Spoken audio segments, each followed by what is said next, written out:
बिस्मिल्लाहिर्रहमानिर्रहीम। अस्सलाम वालेकुम अजीज तलबा और दोस्तों। अजीज तलबा और दोस्तों, बिनुल-अक़वामी ताल्लुकात के हवाले से आप मुख्तलिफ मौज़ूआत पर हमारे जो वीडियो है वो देखते हैं।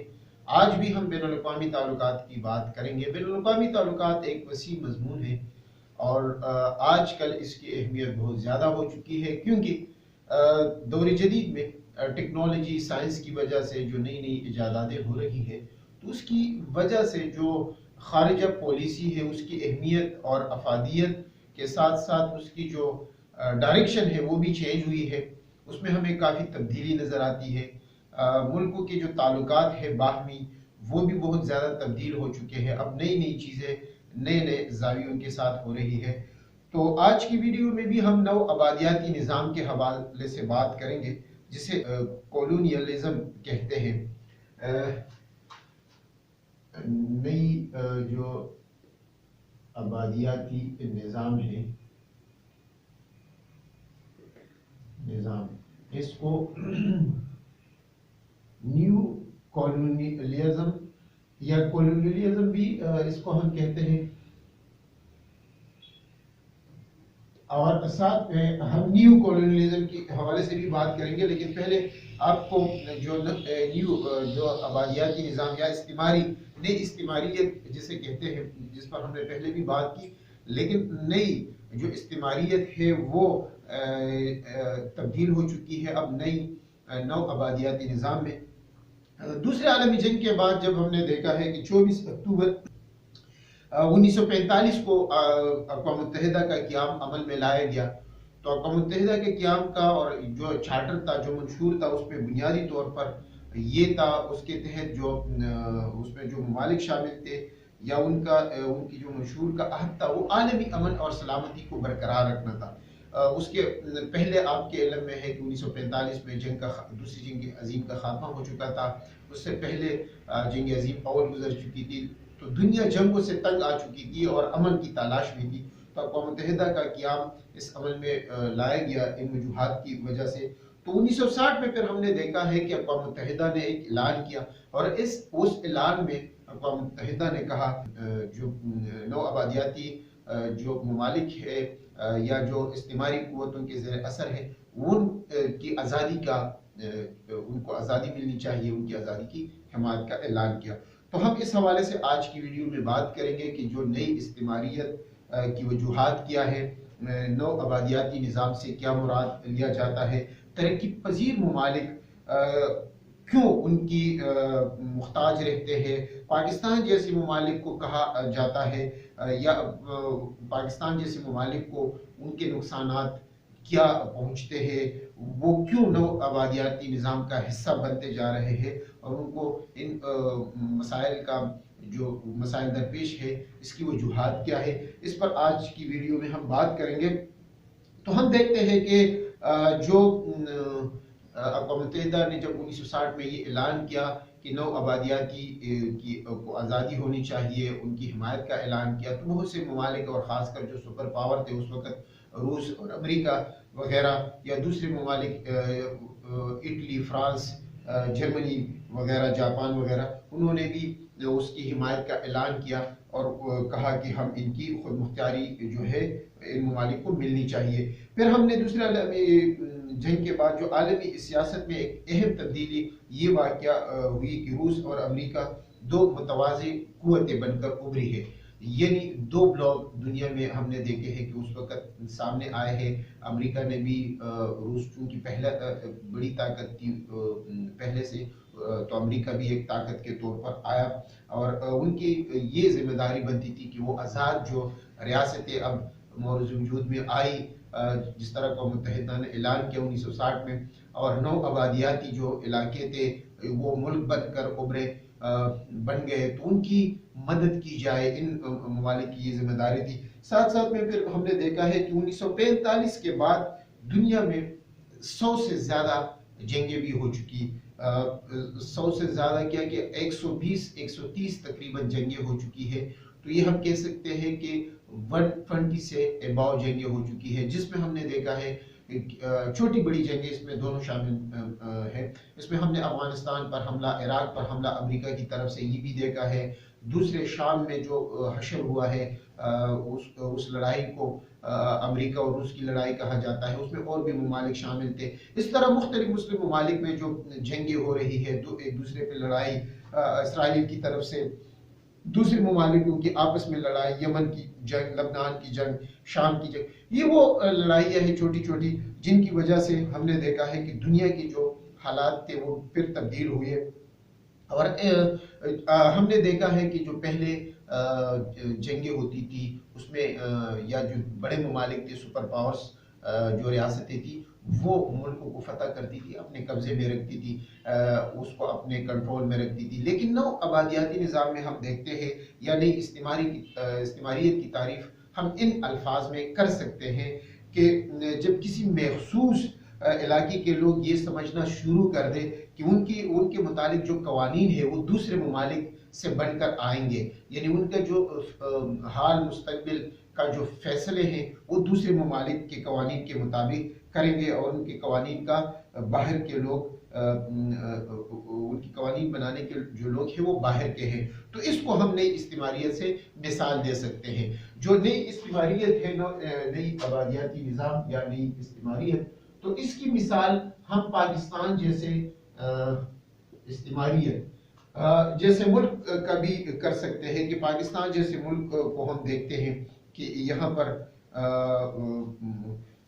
हम ये समझते हैं कि जो हमारा खारिजा पॉलिसी, अगर आप लोग ये समझे, मैं ये इस तरह कहता हूँ कि अगर आप ये समझे कि हमारी जो खारिजा पॉलिसी है वो अमेरिका बनाता है, तो इसका मतलब ये है कि हम नई इस्तिमारियत के ज़िम्रे में हमारा मुल्क पाकिस्तान आता है। अगर हमारा मुल्क खुद पॉलिसी बनाता है, खारिजा पॉलिसी, तो हम आज़ाद मुल्क कहला सकते हैं।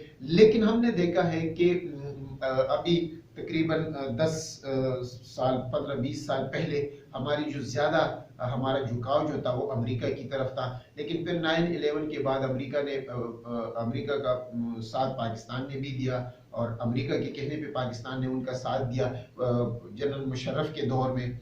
उसमें हमने फिर देखा उसके बाद कि अमेरिका के साथ जो बजाय ये कि हमारी दोस्ती, हमारा ताल्लुकात आगे बढ़े, बल्कि ये हुआ है कि हम अब देखते हैं कि नवाज शरीफ के दौर में या जरदारी के दौर में भी जो ताल्लुकात थे या जो हमारा खारिजा पॉलिसी थी उस पर असर कम होना शुरू हो गया। और अब मौजूदा दौर में इमरान खान की हुकूमत में हम देखते हैं कि तकरीबन खारिजा जो पॉलिसी है उसमें बैरूनी जो पहले एक मुदाखलत होती थी अमेरिका की जानिब से, अब वो नहीं है, बल्कि खारिजा पॉलिसी ज़्यादातर हमारे अपने जो हमारे इस्टेब्लिशमेंट के लोग हैं, हमारा जो खारिजा दफ्तर है, हमारी जो हुकूमत है, वो उनका अमल दखल होता है और रियासत को और मुल्क के फ़ायदे के लिए पॉलिसी बनाई जाती है। तो ये जो भी मुल्क ये तस्वुर करता है कि जो हमारी खारिजा पॉलिसी है उसमें बैरूनी मुदाखलत है, तो वो मुल्क इस्तिमारियत के नए इस्तिमारी कुव्वत के ज़िम्रे में आती है। नई इस्तिमारियत की वजूहात क्या है, ये भी बहुत अहम है कि आप को मालूम हो कि मौजूदा दौर में जो साम्राज्यियत का एक तस्वुर था वो तो दम तोड़ चुका है। साम्राज्य जो कुव्वतें थी वो तो दम तोड़ चुकी है। लेकिन जुग्राफियाई तौर पर जब हम बात करते हैं तो दूसरे ममालिक पर कब्जा करना, उसे बरकरार रखना काफ़ी मुश्किल भी हो गया है इन वजूहात की वजह से। इस ज़मीन में हम कुवैत और इराक की भी मिसाल ले सकते हैं कि इराक ने कुवैत पर हमला किया लेकिन फिर उसको बरकरार नहीं रख सके 1991 में। और इस तरह साम्राज्य ममालिक जो है मुख्तलिफ तरीक़ों और हथकंडों से इक़्तिसादी, सियासी और फौजी लिहाज से कमज़ोर ममालिक की पॉलिसी को अपने ताबिया करके इनकी आगाह बन चुके हैं। अब जो साम्राज्य निज़ाम में हम देखते हैं जो नई इस्तिमारियत है या साम्राज्य निज़ाम है, नई कॉलोनियलिज्म, नई आबादियाती निज़ाम इसको कहते हैं, तो उसके तहत हम देखते हैं कि जो तरक्की पजीर ममालिक है, पाकिस्तान जैसे ममालिक, बांग्लादेश जैसे, अफगानिस्तान की तो सिचुएशन ही डिफरेंट है। वहाँ पर तो बहुत ज़्यादा अमल दखल हो रहा है क्योंकि उनकी जो हुकूमत है वो बिल्कुल अमेरिका के कंट्रोल में है। तो वहाँ पर तो इस्तिमारियत की बेहतरीन मिसाल ये है कि वहाँ पर इक़्तिसादी, सियासी, फ़ौजी जो भी फ़ौजी लिहाज से जो ये कमज़ोर ममालिक है या फ़ौजी लिहाज से भी उनको कंट्रोल किया गया है। इस तरह इसकी चंद वजूहात भी है हमारे सामने। एटमी सलाहियत और ख़तरनाक हथियार की जब हम बात करते हैं तो हमारे सामने दुनिया में अब 8 ममालिक है जो जो बाकायदा तौर पर जिन्होंने एटमी धमाके किए, उसमें पाकिस्तान और शुमाली कोरिया जो छोटे ममालिक है और भारत, उसके अलावा हम यानी अमेरिका, बरतानिया, फ्रांस, रूस और चीन की जब ये तरक्की याफ्ता ममालिक है, जब हम इनकी बात करते हैं तो हमें ये मालूम होता है कि वो अपनी जो एटमी सलाहियत या खतरनाक हथियारों का से कमज़ोर और पासमानदा जो ममालिक है उसका फ़ायदा उठाते हैं, उनको खूफज़दा रखते हैं अपनी ताकत और अपनी सुपर पावर होने के नाते। तो ये जो एटमी सलाहियत और ख़तरनाक हथियारों का एक कुव्वत होती है सुपर पावर के पास, खासकर पाकिस्तान ने एटमी धमाके किए, भारत ने भी किए, शुमाली कोरिया, लेकिन ये इतने मजबूत कुव्वतें नहीं है, मजबूत फाइनेंशियली यानी इक़्तिसादी तौर पर ये ममालिक इतने मजबूत नहीं है कि वो दूसरे ममालिक, कमज़ोर ममालिक को अपने ज़ेर असर रखे। लेकिन जो ताकतवर ममालिक है, जिस तरह मैंने आपको बताया कि बरतानिया, चीन, रूस, अमेरिका, फ्रांस वगैरह, तो ये दूसरे ममालिक को अपने हथियारों के ज़रिए अपनी एटमी पावर सलाहियत होने की वजह से और अक़वाम मुत्तहिदा में इनकी सेव होने की वजह से कि इनका वहाँ पर अमल दखल बहुत ज़्यादा है, तो इनकी अहमियत बहुत ज़्यादा है। इस तरह हम देखते हैं कि जो ब्लॉक सियासत में हमने देखा है कि बैनुल-अक़वामी सियासियात में ग्रुपबंदी का बहुत ज़्यादा असर रहा है और ब्लॉक की सियासत की वजह से भी गरीब और पासमंदा ममालिक जो है वो उनकी तहफ़्फ़ुज़ जो है वो ब्लॉक के साथ शामिल हुई है। और हमने देखा है कि दूसरी आलमी जंग के बाद अमलन हमें दो ब्लॉक नज़र आए। एक ब्लॉक सरमायादाराना ब्लॉक जो अमेरिका उसकी सरबराही कर रहा था, अमेरिका के साथ सरमायादाराना निज़ाम में पाकिस्तान भी शामिल हो गया, दूसरे ममालिक भी उसमें शामिल हो गए। और एक है इश्तिराकी ब्लॉक, जिसमें ये दो ब्लॉकों में दुनिया तकसीम हो गई थी, जिसकी सरबराही इश्तिराकी ब्लॉक की सरबराही जो है वो रूस कर रहा था। तो हमने देखा है कि रूस उसकी सरबराही तो कर रहा था, लेकिन फिर जब दिसंबर 1991 यानी 1991 में जब रूस टूटा, यानी सोवियत यूनियन के जवाल के बाद, हमने देखा है कि उनकी सियासत में भी, दुनिया की सियासत में भी खलल पड़ा और खुद रूस की सियासत बहुत ज़्यादा तब्दील हुई है। बहुत से ममालिक जो है, दर्जनों ममालिक जो है वो रूस से निकल गए, जिसमें मुसलमान ममालिक भी, छोटे छोटे ममालिक भी, अज़रबैजान वगैरह जो ममालिक है, तुर्कमानिस्तान वगैरह, ताजिकिस्तान, ये वो ममालिक हैं जो रूस से उस वक़्त आज़ाद हुए और उन्होंने अपनी रियासतें कायम की। इस तरह फिर हमने देखा है कि दुनिया में वाहिद सुपर पावर जो है वो अमेरिका बन गया। लेकिन साथ साथ में अब हमने फिर अब देखा है कि दूसरी सुपर पावर के लिए भी कोशिशें जो है वो जो निज़ाम है वो उसकी तरफ जा रही है दुनिया। और अब देखना ये है कि चीन जो है वो अपने आप को सुपर पावर का ऐलान करता है, दूसरी सुपर पावर का या दूसरी कुव्वत। लेकिन हम अमली तौर पर अब ये कह सकते हैं कि चीन जो है वो एक नया अमेरिका के मुकाबले में एक नई ताकत या नया ब्लॉक जिसके साथ दूसरे ममालिक भी शामिल है। और नए ब्लॉक में हम ये कह सकते हैं कि चीन के साथ रूस भी है, पाकिस्तान भी है, दूसरे ममालिक भी शामिल है चीन के साथ। लेकिन जो अमरीकी ब्लॉक है उसमें भारत उनके साथ है, इसराइल वगैरह, फ्रांस वगैरह, ये वो ममालिक है जो दूसरे ब्लॉक का हिस्सा है। और हमने ये अभी हम जो मौजूदा सियासत है इसमें इनका अमल दखल भी बहुत ज़्यादा देख रहे हैं। तो इस बिना पर हम ये भी कह सकते हैं कि नई इस्तिमारियत में जो गैर मुल्की इमदाद है ये बहुत ज़्यादा अहम और बहुत ज़्यादा गैर मुल्की जो इमदाद है वो बहुत ज़्यादा इसके लिए इस्तेमाल की जाती है। तरक्की पजीर ममालिक जो है वो गुर्बत और अफलास की वजह से हम गैर मुल्की इमदाद के हमेशा मुहताज रहे हैं।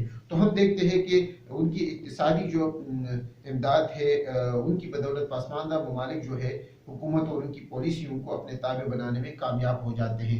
यानी वो जो तरक्की याफ्ता ममालिक है वो पासमानदा और गरीब तरक्की पजीर मुल्कों की इमदाद करते हैं, तो फिर उनकी जो पॉलिसी होती है वो भी उनकी ताबिया होती है। यही वजह है कि जब इन चीज़ों की बात करते हैं तो उसमें हमें ये भी नज़र आ जाता है कि तरक्की पजीर ममालिक में जो ममालिक कर्जे लेते हैं IMF से और वर्ल्ड बैंक वगैरह से, तो उसमें असर रसूख जो है वो सुपर पावर्स का, खासकर अमेरिका का बहुत ज़्यादा होता है।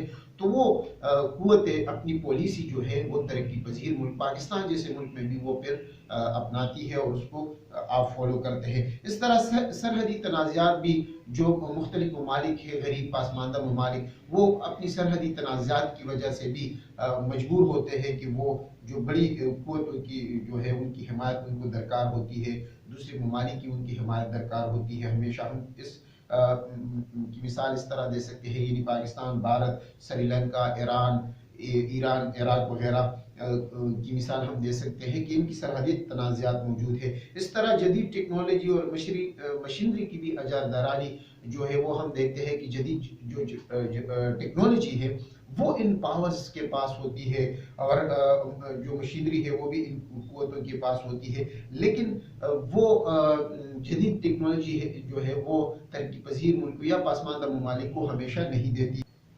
इसकी मिसाल हम पाकिस्तान जैसे मुल्क की दे सकते हैं कि यहाँ पर अजनास की कमी रहती है, यानी गंदम के लिए हम अमेरिका के हमेशा मुहताज रहते हैं, हम वहाँ से गंदम मंगवाते हैं, हम खुद कफील नहीं हैं। इस तरह दूसरे ममालिक भी जो अपने वसाइल में ज़री अजनास में खुद कफील नहीं होते तो वो इन पावर्स के मुहताज रहते हैं। इस तरह नफ्सियाती रोब और दबदबा भी एक कायम रहता है इन इस्तेमारी कुव्वतों का, और हम देखते हैं कि ये जो है रोब दबदबा हमेशा गरीब और पासमानदा मुल्कों पर हमेशा असर रखने में कामयाब हो जाते हैं। ये अपने नफ्सियाती रोब और दबदबा रखते हैं कि हम सुपर पावर है, हमारे पास आप हमारे मुहताज है, हम आपको गंदम देते हैं, हम आपको टेक्नोलॉजी देते हैं, हम आपको मुख्तलिफ जो मशीनरी है वो देते हैं। इस तरह ये वो वजूहात है जिनकी वजह से इस्तेमारी जो कुव्वतें हैं या नई आबादियाती नई इस्तेमारी जो कुव्वतें हैं पासमानदा ममालिक और गरीब ममालिक पे आज भी इनका असर रसूख जो है वो कायम है। इसके हवाले से नए इस्तेमारी निज़ाम के अहम पहलू क्या है ये भी मैं आपको बता देता हूँ कि नए इस्तेमारी निज़ाम की अहम जो पहलू है वो क्या है। अहम पहलू की जब हम बात करते हैं तो उसमें कौन कौन से इसके पहलू आ जाते हैं। तो सबसे पहले हम बात करेंगे कि जो इक्तिसादी इमदाद के जरिए लूट खसूट का एक बाजार गर्म होता है।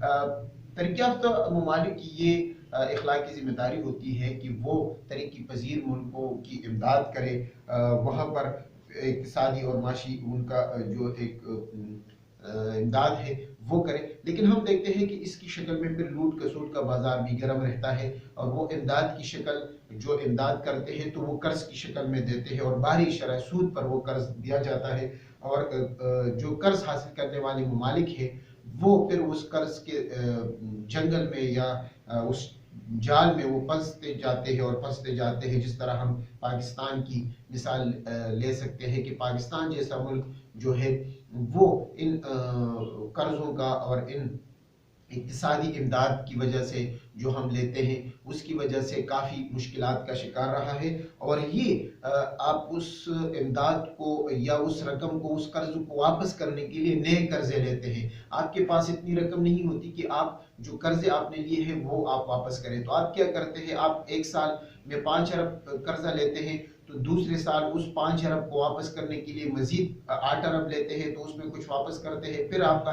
तो इस तरह हम देखते हैं कि ये सर्कल जो है, ये जो बड़ी कुव्वतें हैं, सुपर पावर जो है या बड़ी कुव्वतें इक्तिसादी तौर पर, तो वो इन छोटी या तरक्की पजीर मुल्कों को इस तरह अपनी जाल में जो है वो फंसाते हैं, और नई इस्तेमारी कुव्वत तरक्की पजीर मुल्कों पे ज़्यादा असर करता है। इस तरह हम देखते हैं कि अब तो इमदाद देने वाले ममालिक और इदारे इमदाद हासिल करने वाले ममालिक पर इस कदर भी हावी हो चुके हैं कि इनकी माशी पॉलिसी उनके ताबे और फरमानरवा और मातिहत हो गई है। यानी हम अब देखते हैं कि पाकिस्तान की जो माशी पॉलिसी है वो हम ज़्यादातर खुद नहीं बनाते। आपने अक्सर सियासी रहनुमाओं से ये सुना होगा, अपोजिशन से, सहाफ़ियों से ये सुना होगा कि पाकिस्तान की जो पॉलिसी है, माशी पॉलिसी, वो तो IMF की पॉलिसी है।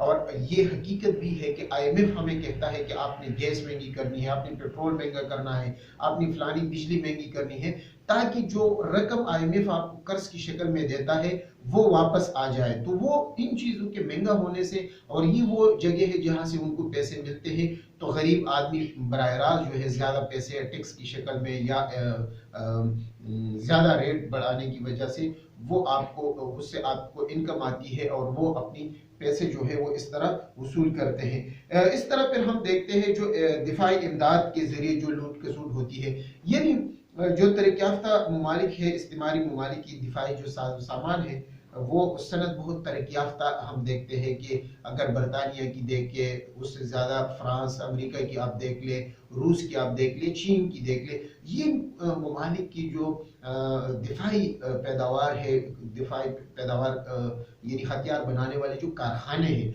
वो बहुत ज़्यादा है। और वो हम देखते हैं कि फिर वो इतने पैदावार बढ़ाते हैं कि वो दूसरे ममालिक या तरक्की पजीर ममालिक या को मजबूर करते हैं कि वो उससे हथियार खरीदे और दफाई सामान खरीदे।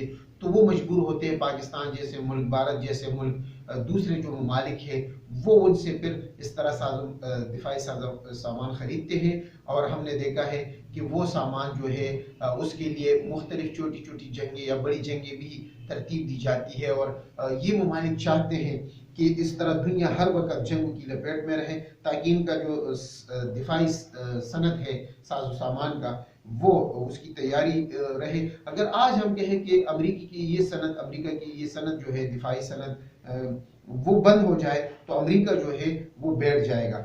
यही वजह है कि ये ममालिक हमेशा इस तरह जो मुख्तलिफ मुल्कों में तनाज़ात जानबूझ कर पैदा करते हैं ताकि ये ममालिक इन इस्तिमारी क़ुव्वतों के ज़ेर असर रहे। मुहताज रखने की एक पॉलिसी होती है। हम फिर देखते हैं कि कुछ ममालिक जो है वो मुहताज रखने की पॉलिसी अपनाते हैं।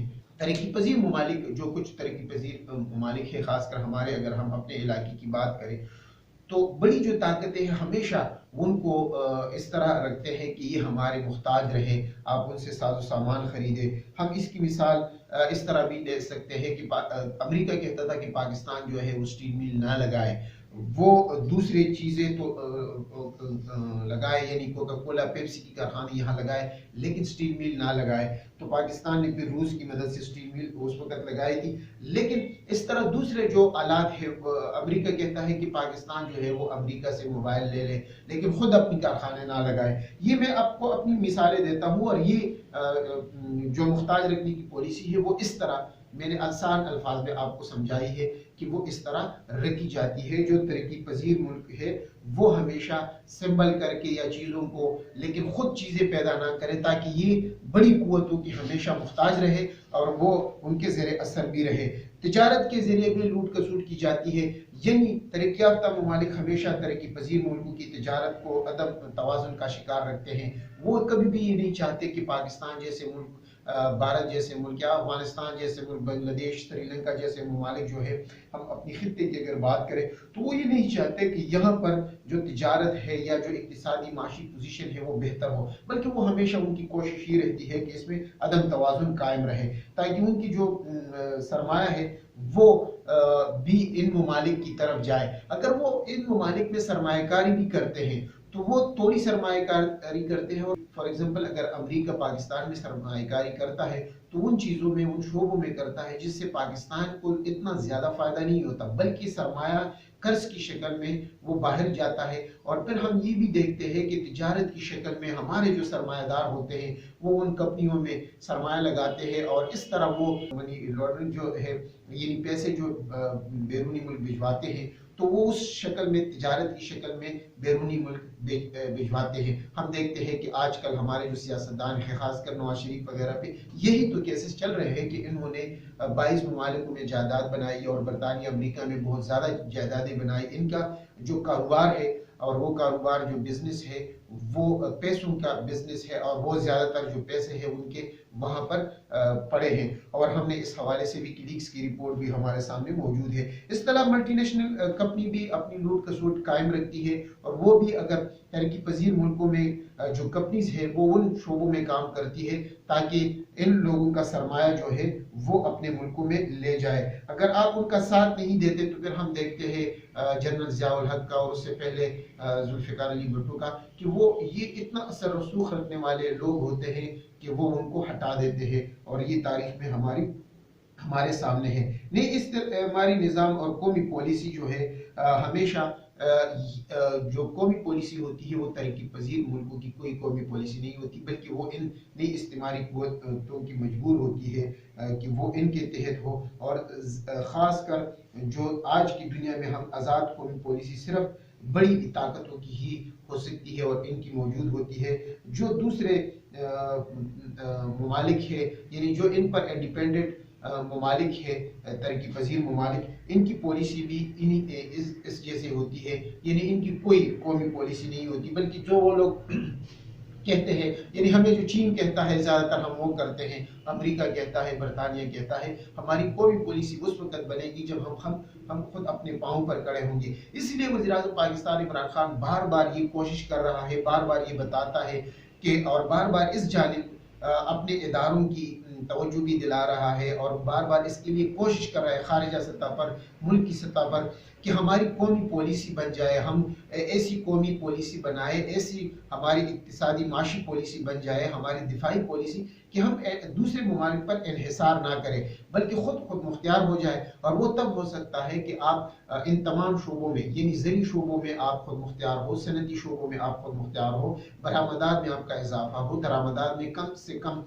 कमी लाई जाए। जिस तरह अभी हम देखते हैं कि दरामदात में बहुत हद तक कमी आई है, बरामदात में इजाफा हुआ है। तो ये मौजूदा हुकूमत इस जानिब कामज़न है। हम बैनुल-अक़वामी ताल्लुकात की और खारिजा पॉलिसी की जब बात करते हैं, माशी पॉलिसी की, तो मौजूदा हुकूमत वज़ीर-ए-आज़म इमरान खान की शक्ल में हम देखते हैं कि इस जानिब इन्होंने बहुत काम किया है। माजी के निस्बत 70 साल में ये काम हमने नहीं देखा, जब हमने ये 2 साल में देखा है कि इस हवाले से कि पाकिस्तान एक खुद मुख्तियार आज़ाद मुल्क बन जाए। इस तरफ जो ममालिक है वो इस हवाले से काम कर सकते हैं। तो दोस्तों और अजीज़ तुलबा, आज के लिए इंशाल्लाह इतना ही। आपको हमारी वीडियो पसंद आई होगी। इंशाल्लाह हम नए टॉपिक के साथ दोबारा भी हाजिर होंगे। हम बात करेंगे कि कौमी ताकत यानी नेशनल पावर क्या होती है। इस हवाले से मैं आपको बताऊंगा कि नेशनल पावर, कौमी ताकत क्या होती है नई वीडियो में। लेकिन आज के लिए इतना ही। उम्मीद है कि आपको हमारी वीडियो पसंद आई होगी।